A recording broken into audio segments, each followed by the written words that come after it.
Tout le monde, bienvenue à l'église La Bible parle de Fabreville en ligne, une fois de plus, mais ça tire à sa fin. On a entendu à travers les médias, à travers les nouvelles, que c'est appelé à changer, les choses changent vite d'ailleurs. Alors je vous invite à porter attention aux communications qu'on va vous faire à travers notre Facebook et puis à travers le semainier, parce que éventuellement on va enregistrer le culte directement de Fabreville avec l'équipe concernée.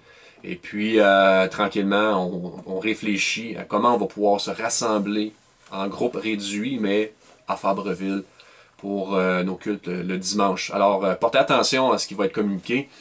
Et content de vous retrouver en ligne, mais content de vous retrouver pour la suite de l'étude de Pasteur Jeff sur l'Épître aux Colossiens. Et puis, le temps de louange qu'on va avoir avec Jonathan Miljour.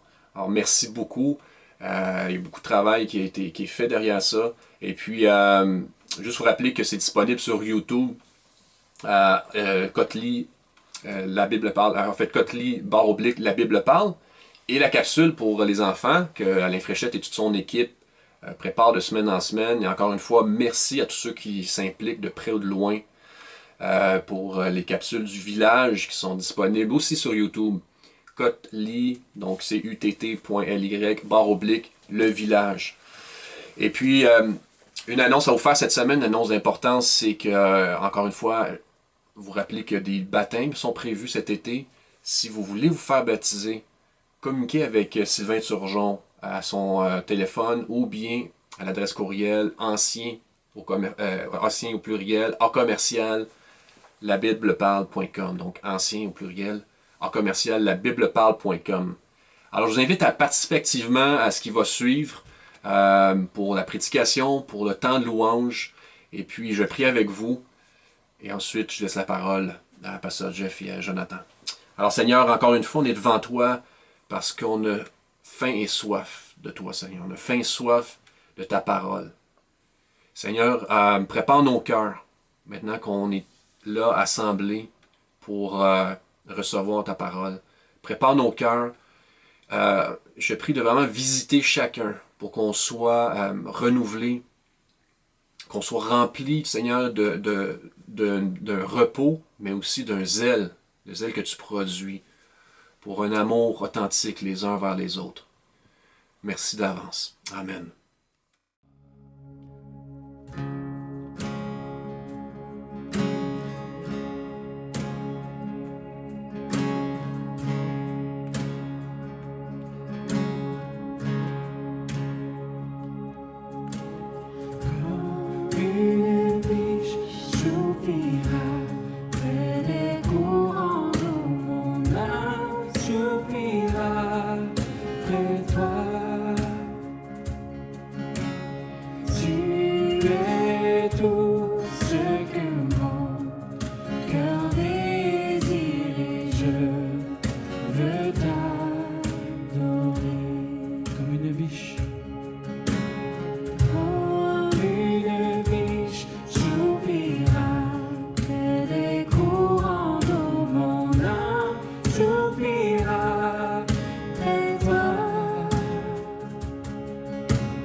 Tu es ma force.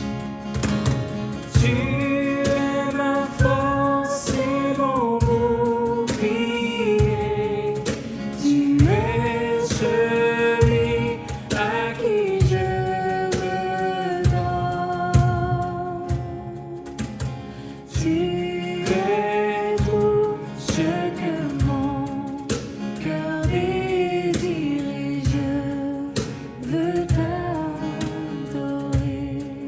tu es tout. Tu es tout ce que mon cœur désire et je veux t'adorer.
Tous nous chantons, ensemble chantons, tous nous chantons. C'est le Seigneur, Dieu Tout-Puissant. La terre est remplie de sa gloire. C'est le Seigneur, Dieu Tout-Puissant.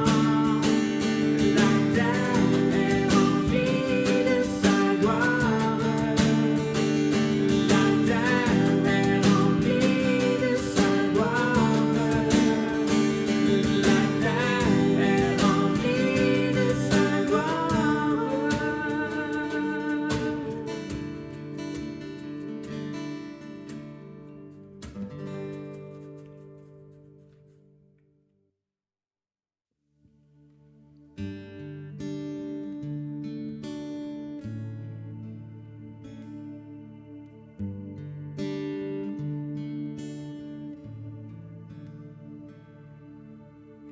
Ma vie t'appartient. Mon seul espoir est en toi. Mon cœur t'appartient. Tu m'as racheté, mon roi. Je suis maintenant juste devant toi. Je suis maintenant juste devant toi.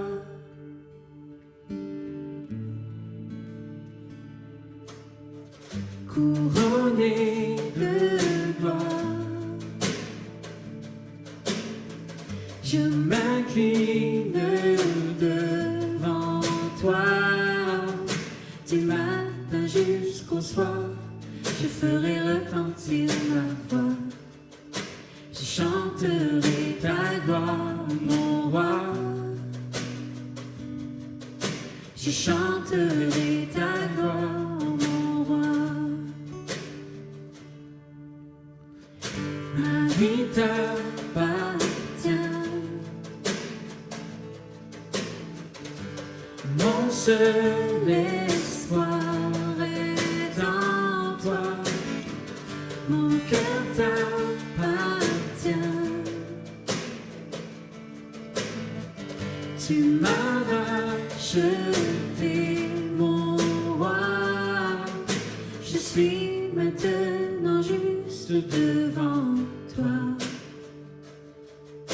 Je suis maintenant juste devant toi.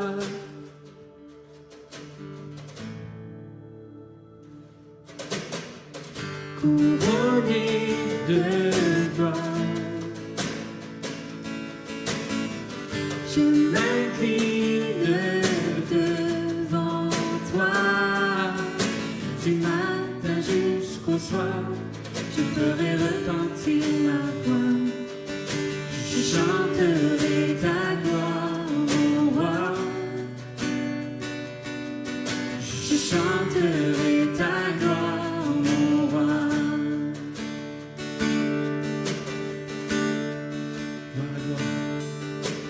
Gloire, gloire, alléluia. Jésus, tu es bon. Gloire, gloire, alléluia. Jésus, tu es bon. Gloire, gloire, alléluia. Jésus, tu es bon. Gloire, gloire, alléluia.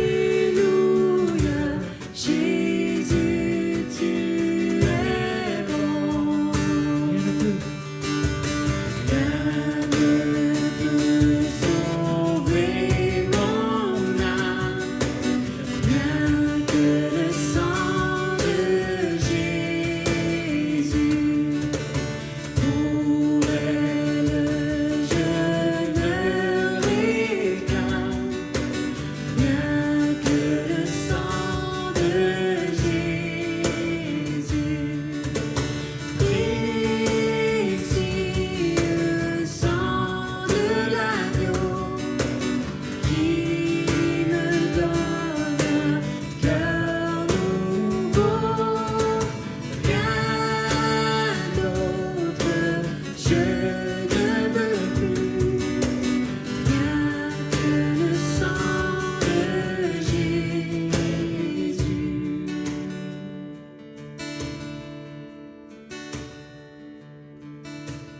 Pour mon pardon, je ne vois rien que le sang de Jésus.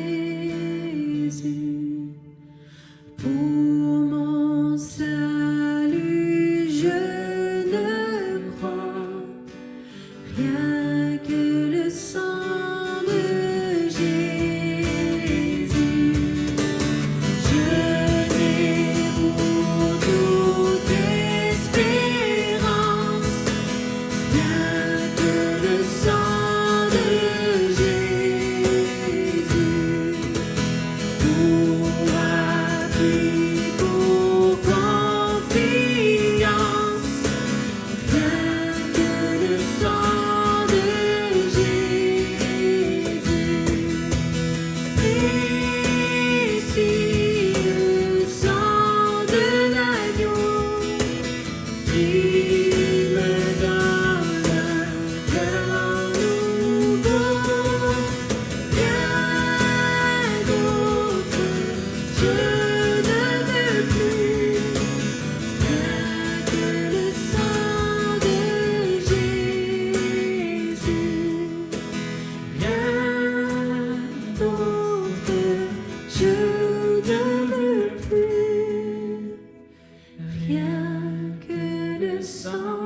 de Jésus. Rien d'autre je ne veux plus, rien que le sang de Jésus.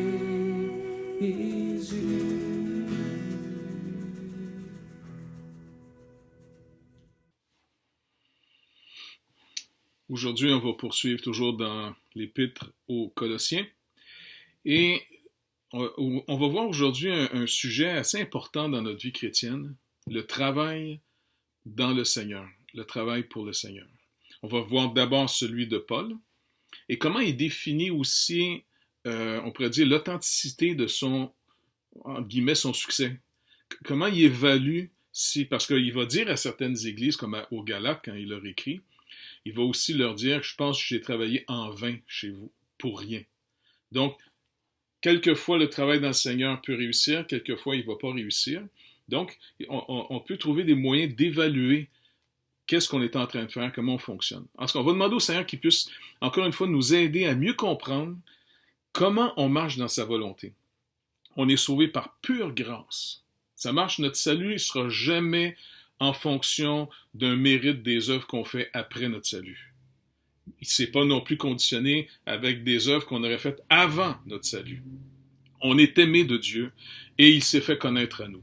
Il nous a arrachés des ténèbres et il nous a transportés, comme Paul le dit, dans le royaume de lumière de son Fils, dans son royaume d'amour. Dieu nous aime et qu'on puisse continuer à découvrir cet amour qui va être la force première, la motivation de base, toute neuve. L'amour de Dieu dans nos cœurs va nous pousser à aimer notre prochain, comme nous-mêmes. Et c'est ça qui va devenir finalement la nouvelle force qui donne de l'ambition. Pourquoi on va persévérer dans l'œuvre de Dieu, avec des bons résultats ou des moins bons résultats. Donc ça ne sera plus une question maintenant de chercher à devenir quelqu'un, à racheter nos vies, à se prouver qu'on est bon. Non, c'est fini ça. On est délivré de ça. Ça marche? Apprendre à s'aimer plutôt les uns les autres de l'amour dont Dieu nous a aimés. Se recevoir les uns les autres comme Christ nous a reçus. Se pardonner les uns les autres comme lui-même nous a pardonnés. Donc, il devient l'origine à nouveau de notre vie. On n'est plus séparé de lui si on est né de nouveau. Maintenant, on a son esprit et que sa parole puisse s'illuminer dans notre entendement pour qu'on puisse vraiment, encore une fois, marcher d'une manière digne du Seigneur. On remet ça au Seigneur, d'accord? Seigneur, viens à notre secours. Écoute, Seigneur Dieu, toute la relation qu'on a avec toi, la communion qu'on a avec toi, dépend maintenant entièrement de l'œuvre de Jésus-Christ pour nous, notre Rédempteur. Alors, merci de nous instruire, de nous éclairer, de nous encourager pour que, Seigneur Dieu, on puisse continuer à persévérer avec joie dans ton plan, dans ton œuvre. Enseigne-nous ce que c'est de travailler avec toi. Merci, Père, dans le précieux nom de Jésus. Amen. Donc, le texte, encore une fois, Colossiens, on va finir le chapitre 1 à partir du verset 24, cette section ici où Paul se présente plus personnellement. Dans la première partie, les 23 premiers versets du chapitre 1, il parle à la deuxième personne du pluriel, donc ça inclut lui et Timothée. Là, il va parler beaucoup plus de lui et la charge que le Seigneur lui a donnée à lui. Et ça va être important parce qu'il est équipé pour pouvoir aider les Colossiens à ne pas tomber dans 4 pièges qui semblent vouloir tourner autour d'eux pour envahir cette Église. De chapitre 2, versets 1 à 10, on va voir comment Paul va traiter de la vaine tromperie de la philosophie. Deuxièmement, du verset 11 à 17, le danger du cérémonial. Les gens s'attachent quelquefois un peu trop au rituel. Donc ici, en passant, c'est le cérémonial du judaïsme. Troisièmement, il va les protéger du verset 18 à 19 d'une forme de mysticisme ou encore une fois le culte des anges.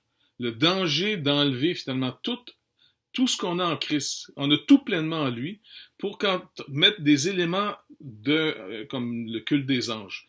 Puis, écoute, c'est déjà revenu à la mode, il n'y a pas quasiment... Je sais pas, mais il y a quelques années, là, il y a eu le culte des anges. Il y a des gens qui ont commencé à écrire des livres sur les anges. Donc, on voit qu'il n'y a rien de nouveau sous le soleil. Et finalement, le dernier piège auquel il veut vraiment les protéger, versets 20 à 23, c'est l'ascétisme. de se faire du mal, de se détruire, qui donne l'impression d'un culte d'humilité, mais en réalité, ça ne vient que satisfaire encore une fois la chair. Donc, par la grâce de Dieu, d'abord, on va voir comment, dans quelle attitude il travaille, Paul. On va voir des versets quand il parle du travail, justement. Donc, le verset, comme on va le lire ici, 24, on pourrait même aller directement au verset 28.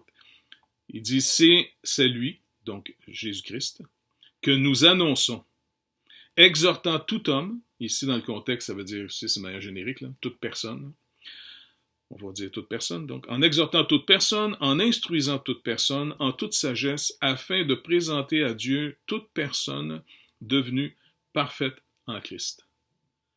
Donc, on trouve notre accomplissement, notre plénitude, on devient parfait en Christ. C'est à quoi je travaille, en combattant avec sa force qui agit puissamment en moi. Et je veux en effet que vous sachiez combien est grand le combat que je soutiens pour vous, et pour ceux qui sont à Laodicée, et pour tous ceux qui n'ont pas vu mon visage en la chair, afin qu'ils aient le cœur rempli de consolation et qu'ils soient unis dans la charité, et enrichis d'une pleine intelligence pour connaître le mystère de Christ, c'est-à-dire le mystère de Dieu, savoir Christ, mystère dans lequel sont cachés tous les trésors de la sagesse et de la science. Donc que Dieu vraiment vienne à notre secours pour qu'on puisse comprendre, à partir de la lecture de sa parole ici, tout ce qu'on a besoin se trouve en Jésus-Christ. Comment on peut aller maintenant puiser dans ce trésor? Mais d'abord, on va voir comment Paul travaille. Maintenant, est-ce que vous vous rappelez, Jésus a déjà dit finalement dans Jean au chapitre 6, aux Juifs à l'époque, aux Israéliens, quand il leur parlait, il dit « Travaillez non pour la nourriture qui périt, mais pour celle qui subsiste pour la vie éternelle, et que le Fils de l'homme vous donnera, car c'est lui que le Père, que Dieu, a marqué de son sceau. » Ils lui dirent, donc la population, la foule qui l'écoute, ils lui dirent « Mais que devons-nous faire pour faire les œuvres de Dieu? » Jésus leur répondit « L'œuvre de Dieu, c'est que vous croyez en celui qui l'a envoyé. » Donc, on va essayer de comprendre un peu où Jésus veut les amener ici. Quand Jésus dit aux gens de ne pas travailler pour la nourriture périssable, il leur reproche leur conception purement matérialiste du royaume. En d'autres mots, les gens, les auditeurs de Jésus, ont très envie de trouver puis de garder pour eux un faiseur de miracles qui va remplir de pain le restement à tous les jours. On peut le voir entre autres dans Jean 6, 26. Jésus leur reproche en disant « Vous êtes simplement revenus me revoir, me retrouver, parce que vous avez mangé du pain hier. » Le pain qu'ils avaient mangé la veille, bien que c'est un produit miraculeux, dans le sens où Jésus a fait un miracle, les gens ont bien vu qu'à partir des quelques pains et poissons du petit garçon, il a nourri une foule de 5000 hommes, sans compter les femmes et les enfants, et à la fin, il est resté 12 paniers pleins de morceaux pas mangés. Donc, bien que produit miraculeusement, n'étant que du pain matériel, faisant partie des choses destinées à périr après qu'on en ait fait usage. Donc, vous pouvez lire ça. Ça va être aussi le point qui va dire au verset 22 du chapitre 2 de Colossiens, « Préceptes qui tous deviennent pernicieux par l'abus, et qui ne sont fondés que sur des ordonnances ou des doctrines d'hommes. » Donc, en d'autres mots, quand il parle ici de pernicieux avec l'abus, c'est que vous vous confiez dans des choses qui vont passer. Il faut trouver toujours en Jésus-Christ ce que nous recherchons, surtout au niveau du travail. Pourquoi on œuvre pour Dieu? Pourquoi on devrait persévérer? Et vous allez voir, il y a des motivations qui peuvent nous tromper. Donc, Jésus leur dit donc en vérité, je vous le dis, quand on revient à la foule à qui il parle, Moïse ne vous a pas donné le pain du ciel, parce que les gens ont appelé toujours la manne dans le désert, le pain du ciel. Et c'est drôle parce qu'ils ont appelé ça manna. Vous savez de quel mot hébreu ça vient? Ma. Ma, ça veut dire c'est quoi? Donc, ils ont appelé ça le c'est quoi ça? C'est un drôle de nom pour manna. C'est quoi ça? Donc, il dit, Moïse ne vous a pas donné le pain du ciel, mais mon Père vous donne le vrai pain du ciel. Car le pain de Dieu, c'est celui qui descend du ciel et qui donne la vie au monde. Et Jésus leur dit, et leur dire, bon, c'est-à-dire à Jésus, ils vont dire, Seigneur, donne-nous toujours ce pain. Jésus leur dit, je suis le pain de vie. Tu vois, les gens ils sont encore en train d'écouter Jésus dans leur idée matérialiste en disant, quoi, y a-t-il un pain sacré, un genre de pain qui devient magique, qui devient, tu sais, le Seigneur dit, non, le pain là, qui est descendu du ciel, c'est moi. Jésus dit, c'est moi, je suis le pain de vie. Celui qui vient à moi n'aura jamais faim, et celui qui croit en moi n'aura jamais soif. Mais je vous le dis, vous m'avez vu, et vous ne croyez point. Des fois, les gens, ils ne peuvent pas croire parce qu'ils restent campés encore dans ce qu'ils jugent, eux, d'important, de pratique, ainsi de suite. À moins qu'on ait une repentance. Puis la repentance, faudrait mieux comprendre le terme. La repentance, c'est pas juste du regret. Le regret émotif qu'on peut avoir d'avoir fait une faute, de s'être trompé, en grec, on va dire méta, ok, on va changer, méta melomai. Donc, c'est un changement de sentiment quand tu es face à quelque chose que tu as fait de pas correct. Mais le vrai changement que Dieu veut produire en nous, pour que ça puisse produire après la foi, c'est un méta, un changement, nous, un métanoïa, un changement d'intelligence, de perception, de compréhension. Si j'ai pas ce changement, si je suis pas bouleversé dans ma compréhension, parce qu'oubliez pas, le danger, c'est un peu les philosophes, on va en parler plus tard, là, mais les philosophes n'ont pas juste dit des niaiseries. Un gars comme Socrate, il disait la double ignorance, c'est de penser savoir. Quand quelqu'un pense savoir quelque chose, il n'apprend plus. Donc, il faut d'abord être déstabilisé dans ce qu'on pensait savoir, entrer dans une période très inconfortable de plus être capable de dire j'ai compris, mais pour s'ouvrir maintenant face à des témoins fidèles à une autre information, à une autre connaissance qui va bâtir dorénavant un nouveau raisonnement dans ma vie et même va produire des nouvelles émotions d'appréciation dans ma vie. Donc Jésus leur dit, vous m'avez vu, mais le problème c'est que vous n'avez pas cru. Et Jésus ne se trompe jamais dans son jugement. Donc le danger de la foule maintenant, comment on peut comprendre? Le danger de la foule, et puis ça, j'ai trouvé ça dans le commentaire de M. Carson, ici, dans l'Évangile de Jean. Il dit, le danger de la foule est qu'elle a accordé trop d'attention à Moïse et trop peu à Dieu lui-même. Ça, c'est intéressant ce qu'il souligne ici, M. Carson. Parce que le véritable pourvoyeur du pain du ciel, ben, c'était Dieu, pas Moïse. Parce qu'il dit, en s'appuyant sur Proverbe 9.5, où la sagesse est personnifiée, s'écrit, venez et mangez mon pain et buvez mon vin que j'ai préparé. Hein, vous vous rappelez ce passage dans les Proverbes? C'est la sagesse qui dit ça. Certaines autorités juives, identifiant de façon figurée le pain à la loi de Moïse, la Torah. Et puis j'ai été fouillé finalement j'ai trouvé finalement un commentaire que j'ai sur justement, ce qui est vraiment intéressant, c'est d'être capable de trouver. Puis ça, c'est une collection qui a beaucoup publié finalement en anglais, mais en français aussi, là, des commentaires rabbiniques sur les Écritures. On ne peut pas nécessairement être toujours d'accord avec eux. Mais d'un côté, ça nous aide à mieux comprendre qu'est-ce que les gens croyaient à partir de l'interprétation qu'ils se faisaient des Écritures. Entre autres, ça, c'est le livre des Proverbes, Sefer Mishli, donc le livre des Proverbes. Et puis, en regardant finalement le commentaire qu'ils font justement au chapitre 9 sur le passage que M. Carson dit, et regardez ce qui est dit ici. Bon, je vais vous le lire en anglais puis traduire tout de suite en français. The bread symbolizes the written Torah. Donc, le pain symbolise pour eux, selon le commentaire qui est fait ici dans le Zohar, donc, symbolise la parole de Dieu écrite, la Torah écrite. And the wine, le vin, symbolize the oral Torah. Donc, le vin, pour eux, symbolisait la tradition orale, qu'ils appelaient la tradition orale ou la Torah orale. Ça indiquait que, par exemple, il dit « indicating that one must study both of them ». Donc, pour eux, il fallait étudier les deux. La parole de Dieu, lire la parole écrite de Dieu, par exemple le Pentateuque, mais aussi, pour avoir finalement la compréhension nécessaire, il fallait aussi étudier les commentaires des rabbins. C'est pas mauvais les commentaires, mais les commentaires remplacent jamais la parole de Dieu. Moi, j'aime finalement pouvoir profiter de l'énorme travail, la somme de travail que tous les auteurs, finalement, j'en ai plein partout chez nous, là, tu sais, mais ils ne peuvent pas remplacer la parole de Dieu. On dépend toujours de dire, Seigneur, est-ce que j'ai bien compris comme il faut comprendre?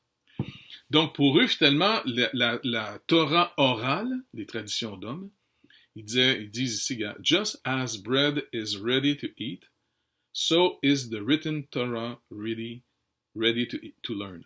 Donc, pour eux, comme le pain est prêt à manger maintenant, ben c'est ainsi qu'on peut aborder la parole écrite de Dieu. On peut la prendre comme ça.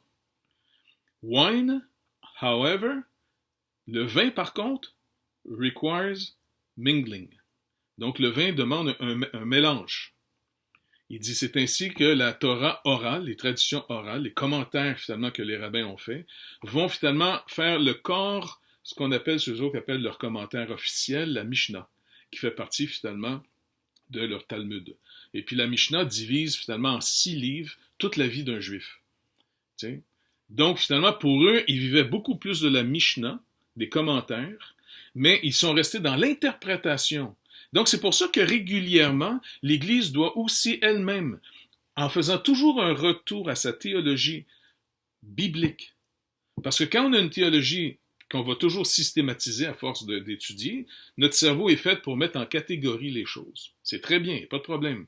Mais le danger, c'est que des fois, on va plus protéger la structure, puis on va forcer le sens dans la croyance qu'on a développée des Écritures.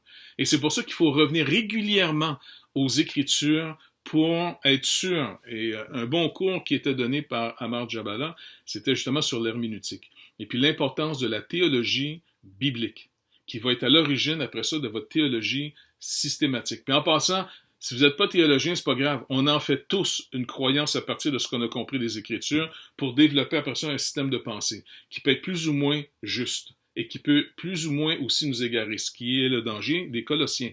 Parce que les Colossiens, ils vont être peut-être attirés par des gens qui arrivent avec les rudiments du monde en faisant une philosophie, qui veulent ajouter, et Paul va leur dire, écoutez, si vous perdez de vue, comme pour les Galates, si vous perdez de vue l'œuvre de Jésus-Christ pour vous, eh bien, finalement, vous allez dériver tranquillement dans l'erreur. Donc, le premier danger donc à éviter, c'est de mettre notre confiance en nous-mêmes et d'avoir un peu trop d'assurance dans ce qu'on pense savoir. Parce qu'en réalité, c'est en Dieu qu'on doit mettre notre confiance. Dieu, lui, a tout fait pour nous en Jésus-Christ. Et c'est à ça qu'il faut revenir sans arrêt, en lui demandant. Pas juste avec notre intelligence, avec d'abord notre demande. Tu sais, quand on prie le Seigneur, on peut lui demander, écoute Seigneur, enseigne-moi, fais-moi connaître tes voies. S'il vous plaît, Seigneur, toi, tu sais ce que je comprends, bien, que je ne sais pas, ou mal. Toi, tu le sais, Seigneur Dieu. Moi, je ne peux pas le savoir. Moi, ce que je pense savoir, je pense que c'est correct. Parce que telle voie paraît droite à un homme, mais son issue, ça peut être la mort. Alors, Seigneur, toi, tu me connais. Toi, tu es mon berger. Toi, tu es celui qui m'a racheté. Tu es celui qui va s'occuper de moi. Alors, viens à mon secours régulièrement. Et ça, c'est une demande qu'on doit faire régulièrement au Seigneur afin de ne pas commencer à s'enraciner en nous-mêmes et inévitablement, on ne réalise peut-être pas, on se déracine de Christ. Le deuxième danger, c'est de juger de notre succès ou de nos échecs selon les mauvais standards. Si vous êtes en train de vivre pour le Seigneur, vous voulez aussi avoir des points de repère pour juger si vous êtes dedans ou non, pas vrai? C'est normal. Donc, le monde a des standards. Par exemple, si j'augmente mon nombre, si j'augmente ma finance, si j'augmente, je ne sais pas, mon pouvoir, mon avantage, mon gain qui est au fond ma force qui me distingue de l'autre. Eh bien là, on est dans les standards du monde. Jésus, quand il est venu, encore une fois, il faut se le répéter sans arrêt. Jésus, quand il est venu briser cette conception du succès. Lui qui est le Maître et le Seigneur, comme il l'a rappelé dans Jean 13 à ses disciples, quand il est venu leur laver les pieds avant qu'ils mangent la dernière Pâque avec lui, il est venu briser leur concept parce que leur discussion principale entre eux sans arrêt, quand ils suivaient Jésus pendant 3 ans et demi de temps, c'était toujours, c'est qui le plus grand? Quel poste tu vas avoir dans le royaume de Dieu, dans son royaume qu'il va établir? C'est qui le plus grand? Toujours à savoir, suis-tu plus grand que toi? Le Seigneur dit, dans mon royaume, les plus grands sont des serviteurs. Dans le monde, les grands veulent se faire servir. Pas pareil. Donc, si on va plus loin, il nous dit travailler avec crainte et tremblement. Maintenant, ça, c'est pour notre propre salut. Lui-même a travaillé quelquefois avec crainte et tremblement, l'apôtre Paul. Mais qu'est-ce que ça veut dire, cette expression crainte et tremblement? Moi, j'ai l'impression que si on prend ça trop littéralement, on passe un petit peu à côté. Parce que l'expression, par exemple, Paul va le dire pour lui-même dans 1 Corinthiens au chapitre 2, verset 3, quand il parle aux Corinthiens, il leur rappelle comment lui-même, il dit « J'étais moi-même auprès de vous dans un état de faiblesse, de crainte et de tremblement. » En d'autres mots, d'abord, il prenait très au sérieux ce qu'il faisait, même s'il était très affaibli. Ou quand, par exemple, il écrit, toujours aux Corinthiens, mais dans la deuxième lettre qu'il leur envoie, il leur rappelle l'accueil qu'ils ont fait à titre que Paul avait envoyé vers eux. Il dit, dans 2 Corinthiens 7, 15, à partie B du verset, « Et l'accueil que vous lui avez fait avec crainte et tremblement. » Donc, je ne pense pas qu'il avait peur de lui au point de trembler, d'avoir peur. Ou encore, quand il parle aux serviteurs, les gens qui sont ouvriers, de servir leur maître selon la chair, qui vont servir finalement dans notre vraie vie de tous les jours, là, avec crainte et tremblement dans la simplicité de votre cœur comme à Christ. Maintenant, j'ai l'impression que cette expression veut surtout dire de prendre très au sérieux ce que vous faites. Soyez pas négligents. Soyez très conscients et rappelez-vous à quel point il va avoir des impacts sur la manière dont vous allez développer votre vie. Comment vous allez servir le Seigneur. Pourquoi? Parce que on travaille à faire fructifier, par exemple, notre salut. Quand il dit « travailler à votre salut avec crainte et tremblement » dans Philippiens chapitre 2, il n'est pas en train de parler, finalement, si j'ai peur de perdre mon salut, mais il est en train de me rappeler le danger que je cours si je le fais négligemment. Ce travail. Le travail à mon salut pourrait être mieux compris par « faites fructifier votre salut ». Puisez dans cette force, dans l'œuvre de Christ pour vous, afin de plus en plus être affranchi des moyens du monde que vous avez eus et la manière dont vous avez été éduqués ou la manière que vous pensez pour trouver la liberté en Christ. Parce que, n'oubliez pas, vous avez toujours la chair que vous devez apprendre à mortifier, comme on voit dans Romains chapitre 6. Donc, comment je dois me méfier de ma chair? Je suis toujours dans ma chair, moi, là. Mais je suis aussi dans mon homme nouveau, puisque je suis né de nouveau. Alors, comment je vais fortifier ma nouvelle sorte de vie, mais au détriment de mon ancienne sorte de vie? Donc, on précise, il dit par exemple, 1 Corinthiens 10, 12, « Ainsi donc que celui qui se croit debout prenne garde de tomber. » Donc, en d'autres mots, ne vous faites pas confiance et ne croyez pas que vous avez la possibilité et que vous avez atteint toutes les exigences de Dieu. Notre sécurité est en Jésus-Christ seul. Travaillons de mieux en mieux. Mais en même temps, trouvons toujours notre côté de se rassurer de l'amour que Dieu a pour nous, qu'on est vraiment accepté de lui parce qu'on a cru en Christ. C'est notre Père maintenant, Dieu. Il nous a adoptés. On fait partie de ses enfants. Donc, Paul travaillait afin de présenter à Dieu, comme on l'a lu, tout homme devenu parfait en Christ. Donc, c'est lui qui dit qu'on annonce, exhortant tout homme, instruisant tout homme, en toute sagesse. Donc, le gros du travail de l'apôtre Paul, c'était, on le voit souvent ici, de prier sans cesse. Il a développé tout un ministère d'intercession, ça faisait partie de son travail devant Dieu, d'intercéder pour toutes les églises qui sont nées de son ministère et de se rappeler des gens. Et puis, c'est quelque chose qui a l'air abstrait pour des gens qui sont surtout concernés par faire des choses. Il faut faire des choses, c'est vrai qu'il faut faire des choses, mais faites attention que ce que vous faites n'est pas le résultat de ce que vous avez prié. Parce que quand on est avec le Seigneur, on est en relation avec lui. On cherche à le connaître. On veut faire sa volonté. On lui demande de nous enseigner sa volonté, afin que ce qui découle de notre communion, de notre relation avec lui, soit les œuvres que lui a préparées d'avance afin qu'on y marche. Éphésiens 2, 10.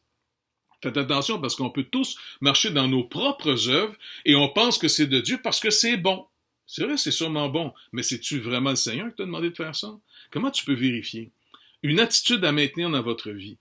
Face à vos projets, quand vous les proposez, soit à vos autorités, que ce soit au travail ou n'importe où, que ce soit dans l'Église aussi, rappelez-vous que la volonté de Dieu va s'accomplir et vous allez atteindre le but de Dieu, car il en a la puissance. Par contre, vous devez avoir l'attitude pour y entrer. Et l'attitude fondamentale, c'est l'humilité. Dieu résiste les orgueilleux, mais il fait grâce aux humbles. Donc, comment je peux éprouver ou tester mon niveau d'humilité véritable devant le Seigneur pour être sûr que j'ai l'attitude voulue pour être bien orienté pour recevoir sa volonté?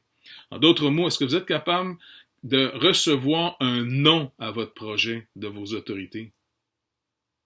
Si vous n'êtes pas capable, en réalité, votre motivation vient de se révéler impure. Vous n'êtes pas en train de rechercher la volonté de Dieu. Vous êtes en train de rechercher un projet pour vous réaliser. Et c'est toujours latent, ça, dans notre vie. Donc, soyons toujours prêts à ce que, si on croit que c'est de Dieu, ça va arriver. Mais si, par exemple, les autorités sur ma vie ou les circonstances dans ma vie, que ce soit l'argent, que ce soit les contacts, sont pas là et sont comme le non au projet que je crois être de Dieu, pas de problème. Je remets ça au Seigneur. Je continue à être attentif, me servir autrement. Je vais être dans l'attente pour voir si j'ai vraiment discerné sa volonté. Et si j'ai discerné sa volonté, la chose que Dieu a promis, la chose que Dieu a mis à votre cœur, va réapparaître. Et là, vous allez avoir la confirmation que c'était vraiment la volonté de Dieu. Alors, vous allez toujours être capable de parler de l'œuvre de Dieu comme étant l'œuvre de Dieu. Trop souvent, j'entends des gens parler de leur œuvre, au point que même l'Église, qui peuvent avoir pris soin ou égé, ça devient leur Église. Mon Église, mon monde, mon projet, mon plan. Ben, le mon ici est un peu trop haut. Vous êtes mieux finalement de... Est-ce que vous êtes dans l'œuvre de Dieu et que vous avez le privilège d'avoir été invité par lui avec son peuple? Vous n'êtes pas tout seul là-dedans. Pour réaliser que c'est son projet à lui et qu'il va tout nous donner ce qu'il faut pour son projet. Pas nécessairement pour les nôtres, pour les siens. Donc, regardez comment Paul parle après ça de son attitude et comment il a vécu l'œuvre de Dieu ici. Et on va voir l'humilité que ça prend pour pas abandonner. Parce qu'oubliez pas, Démas, qui avait travaillé pendant une saison avec l'apôtre Paul, Paul nous écrit dans la parole ici, « Démas m'a abandonné pour l'amour de ce monde. » On peut abandonner. Pourquoi? Manque d'humilité. Regardez. Les mentions comme Paul quand il décrit son travail aux Corinthiens, qu'il critiquait. Les Corinthiens étaient très orgueilleux puis ils étaient gênés un peu de Paul parce que Paul ne faisait pas la superstar de l'époque. Mais Paul va le rappeler en disant, « OK, vous voulez qu'on parle en imbécile ici? On va parler en imbécile. Vous voulez qu'on parle parce que quand des gens viennent vous vendre leur ministère qui sont des glorieux, ils parlent de leur succès, ils parlent de leur... Vous voulez qu'on parle en imbécile? On va parler en imbécile. » C'est ce qu'il leur dit. Alors, lisez-le dans 2 Corinthiens à partir du chapitre 11, verset 24, et surtout au chapitre 12. Il dit, vous voulez savoir comment j'ai vécu? Je marche avec le Seigneur, mais comment vous êtes sûr que je suis vraiment un vrai témoin puis que je suis vraiment dans l'œuvre de Dieu? Il dit, regardez, 5 fois j'ai reçu des Juifs, 40 coups moins 1. Le 40 coups moins 1, ça veut dire qu'ils te fouettaient à la limite qu'ils te tuaient. Il dit 5 fois j'ai reçu des Juifs, 40 coups moins 1.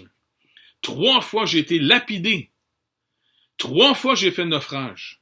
J'ai passé 1 jour et une nuit dans l'abîme.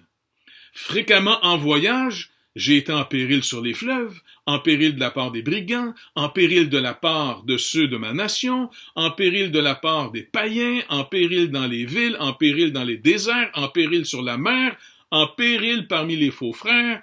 J'ai été dans le travail et dans la peine exposé à de nombreuses veilles, à la faim, à la soif, à des jeûnes multipliés, au froid, à la nudité, sans parler d'autre chose. En d'autres mots, je pense que je vous en ai assez donné.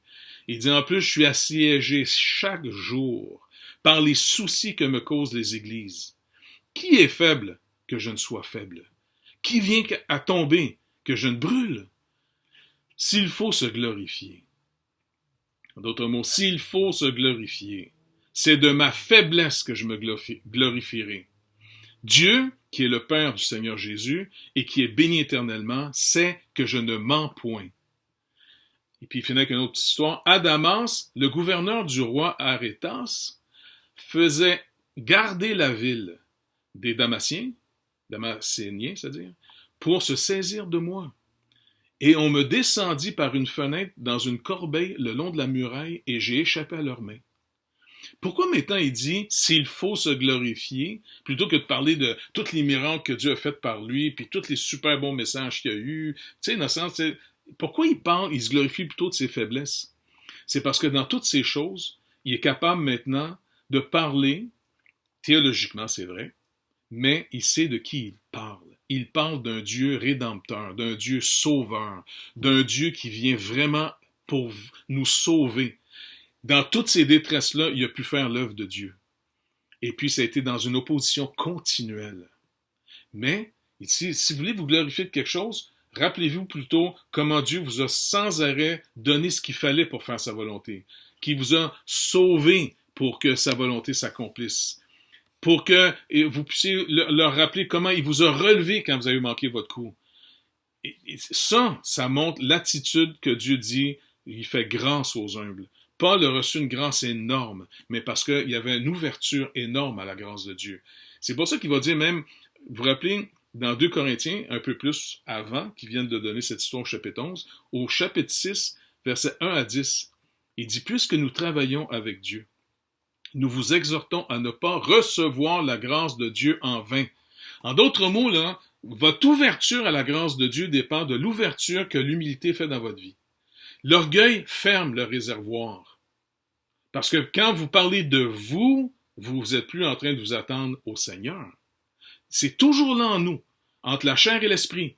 La chair produit des désirs, l'esprit produit aussi des désirs, mais l'esprit produit des désirs contraires à ceux de la chair.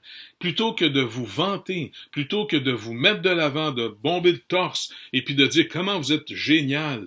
Non, parlez du Seigneur, comment il a été bon, comment lui a pourvu à tout ce qu'il fallait sans arrêt. Et à la fin, vous pourrez dire honnêtement, à Dieu seul la gloire. Sinon, ce ne sera pas vrai. C'est-à-dire, non, chacun sa gloire. Dieu me dit de faire un projet, je l'ai fait. Moi, j'étais bon. Moi, là, j'ai mis du temps là-dedans. Puis moi, là, j'ai mis de l'énergie. Puis moi, je suis bon. Puis moi. Non, c'est pas le fun de pantoute d'entendre ça. Donc, en tout cas, il y a plein d'autres choses, là, comme il dit. Il continue même en disant, recevez pas la grâce de Dieu en vain, car il dit, le Seigneur, là, car le Seigneur dit, au temps favorable, je t'ai exaucé. Au temps favorable, je t'ai exaucé. Au jour du salut, je t'ai secouru. Voici maintenant le temps favorable et voici maintenant le jour du salut. On est dans ce temps-là. Quel est ce temps favorable du salut? Le temps où il nous exauce quand on crie vers lui. C'est celui où il nous secourt quand on est dans la détresse. Les mauvais moments, les faiblesses de nos vies sont le lieu de rencontre avec le Seigneur. Il y a des bons moments, il y a des moments de repos que le Seigneur nous accorde et c'est béni. Mais il y a surtout, il ne faut pas voir nos mauvais moments qui nous arrivent comme étant le Seigneur n'est pas fidèle. Non, c'est des moments qui me donnent faim. J'ai besoin du Seigneur pour le découvrir. Il m'exauce et je peux de plus en plus parler de lui. C'est ça le travail du Seigneur, enseignant tout homme en toute sagesse, qui a tout pleinement en Christ. Mais il faut qu'il en parle comme quelqu'un qui ne fait pas juste dire des théories bibliques, mais quelqu'un qui en parle, qui dit ce que les Écritures disent et qui est capable d'être un témoin de ce que tu es en train de dire. Et il continue avec « Nous ne donnons aucun scandale, sujet de scandale en quoi que ce soit, afin que le ministère ne soit pas un objet de blâme. Est-ce qu'on est crédible? Et nous nous rendons à tous égards recommandables, comme serviteurs de Dieu, par beaucoup de patience dans les tribulations, dans les calamités, dans les détresses, sous les coups, dans les prisons, dans les veilles, dans les jeûnes, par la pureté, par la connaissance, par la longanimité, par la bonté, par un esprit saint, par une charité sincère, par la parole de vérité, par la puissance de Dieu, par les armes offensives et défensives, au milieu de la justice, au milieu de la gloire et de l'ignominie, au milieu de la mauvaise et bonne réputation, étant regardés comme des imposteurs, quoique véridiques, comme inconnus, quoique bien connus, comme mourants, et voici nous vivons, comme chantiers, quoique non mis à mort, comme attristés, et nous sommes toujours joyeux, comme pauvres, et nous enrichissons plusieurs, comme n'ayant rien, nous possédons toutes choses. Paul rappelle que possédant rien à vie humaine, il possède au fond toutes choses dans le plan de Dieu, car tout sera donné, il sera pourvu à la montagne de l'Éternel. Par contre, il faut aller sur la bonne montagne, la montagne de l'Éternel. Donc, c'est tellement encourageant, cette vie chrétienne dans laquelle... Paul est un modèle pour nous. Si vous voulez trouver un coach, un mentor. Là, il est peut-être mort, là, mais ses écrits sont toujours vivants. La conclusion de la vie de l'apôtre Paul, il va dire à son fidèle disciple Timothée, il dit « Car pour moi, je sers déjà de libation. » Tu sais, la libation, c'était ce qu'on versait sur l'autel pour les sacrifices, l'offrande qu'on donnait à Dieu. Pour moi, je sers déjà de libation et le moment de mon départ approche. J'ai combattu le bon combat. J'ai achevé la course. J'ai gardé la foi. Il a gardé la foi. Il n'a pas abandonné. Si jamais vous tombez, relevez-vous. C'est comme dans une course. Relevez-vous. Restez pas à terre. Abandonnez pas. Relevez-vous. Vous avez un rédempteur. Vous avez quelqu'un qui vous dit non, relève-toi et tu pourras parler dorénavant beaucoup plus de moi que de toi. Désormais, la couronne de justice m'est réservée. Le Seigneur, le juste juge. Nos vies vont être jugées. Il va revenir pour juger les vivants et les morts. Pas juste les morts, les vivants et les morts. Le Seigneur, le juste juge, me donnera dans ce jour-là, la couronne de justice, là, non seulement à moi, mais encore à tous ceux qui auront aimé, regardez bien, son avènement, son retour. On vit en fonction de son retour. On ne vit pas en fonction d'une réussite ici. Parce qu'ici, tout va passer. Ce que nous aurons fait comme étant la volonté de Dieu, que ça a marché ou non, si on a marché dans ses voies, rappelez-vous, Isaïe a un ministère vraiment bizarre. Un ministère en disant, jusqu'à quand, Seigneur? Parce que il va aller au nom du Seigneur à partir du chapitre 6, vous vous rappelez? Il dit, tu vas prêcher jusqu'à ce que finalement, ça leur ferme les yeux, ça leur ferme les oreilles, puis ils ne veulent plus rien savoir de toi. Ah bon? Donc, le succès de mon ministère, c'est en apparence l'échec de mon ministère. Le Seigneur va dire, je te veux comme un témoin fidèle. C'est moi qui fais grâce. C'est moi qui juge. Donc, pour nous, qu'est-ce qu'on peut retenir? L'apôtre Paul, quand il écrit encore aux Corinthiens, mais dans sa première lettre, 1 Corinthiens 15, 58, voici l'exhortation sur laquelle on peut se laisser. Ainsi, mes frères bien-aimés, ça c'est super, on est aimés. Ainsi, mes frères bien-aimés, soyez fermes. C'est pas un chambranlard, peut-être, hein, peut-être. Non, pas de peut-être. Soyez fermes. C'est décidé une fois pour toutes. Soyez fermes, inébranlables, travaillant de mieux en mieux. Donc, raffinons-nous sans arrêt, recherchons davantage l'écriture. Notre communion fraternelle est indispensable à la connaissance de Dieu. C'est le lieu où je teste si je crois avoir reçu quelque chose de la part du Seigneur. Parce que si j'ai reçu quelque chose que je crois être du Seigneur et que j'en parle librement, sans manipuler personne, eh bien, je vais en parler pour voir, j'ai-tu une réponse oui de l'ensemble de l'Assemblée ou non. Et c'est comme ça que je vais voir, parce que si c'est la volonté de Dieu, c'est pas les hommes qui vont déterminer finalement si le projet va réussir ou non. Toutes les situations ne sont là que pour nous montrer est-ce que la providence de Dieu, elle est active par rapport à sa volonté. Et ça, c'est vraiment extrêmement encourageant. Ainsi donc, mes frères bien-aimés, soyez fermes, inébranlables, travaillant de mieux en mieux à l'œuvre du Seigneur, sachant que votre travail ne sera pas vain dans le Seigneur. Ça, c'est encourageant. Quand les gens à Codognan m'ont reçu chez eux, en 1976, et qui m'ont hébergé, et qui m'ont donné l'Évangile, écoutez, ils ont semé dans ma vie, par leurs paroles, ce qu'ils comprenaient des Écritures, et ce qu'ils vivaient eux-mêmes, et l'amour de Christ dans leur vie faisait qu'on disait, on va héberger ce jeune homme-là. Et puis, entre autres, il y avait une dame qui me gardait comme un de ses fils, qui s'appelait Yvonne Géminard. Et bien, finalement, tous les soirs au souper, moi, j'y posais toujours plein de questions. Et puis, elle nourrissait ma foi.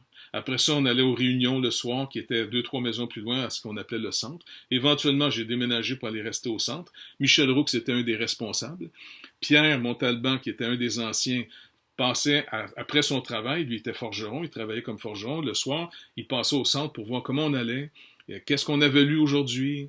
Et puis, ces gens-là ont investi dans ma vie. Et bien, leur travail n'a pas été vain. Parce qu'aujourd'hui, grâce à eux, quand je suis revenu chez moi, comme je leur ai dit dernièrement, quand j'ai fait un Zoom avec eux dernièrement, eh bien, ce que vous avez investi dans ma vie, j'ai pu revenir chez moi avec une bonne nouvelle à annoncer. Et ce que vous m'avez donné, je l'ai fait fructifier. Je l'ai développé. Je l'ai poursuivi. Et puis j'ai cherché sans arrêt les provisions de Dieu. Et puis mon but, c'était même pas de devenir pasteur. J'avais un travail à l'Hydro-Québec. Mais éventuellement, le groupe grossissait et il fallait que je m'occupe de cette œuvre. Et comme le Seigneur dit que celui qui prêche l'Évangile vive de l'Évangile. Il y a eu un temps, pour continuer à développer l'œuvre, les gens m'ont demandé, gars, quitte ton travail. Et puis finalement, ils ont commencé à m'aider financièrement pour poursuivre. Qu'est-ce que ça a donné? Le mouvement de la Bible parle. Et ça a donné des chants autant en Haïti qu'en Afrique. On a eu des voyages en Europe parce qu'on a édifié d'autres églises. Je veux dire, on vit quelque chose d'incroyable parce que ces gens-là m'ont donné ce qu'ils avaient.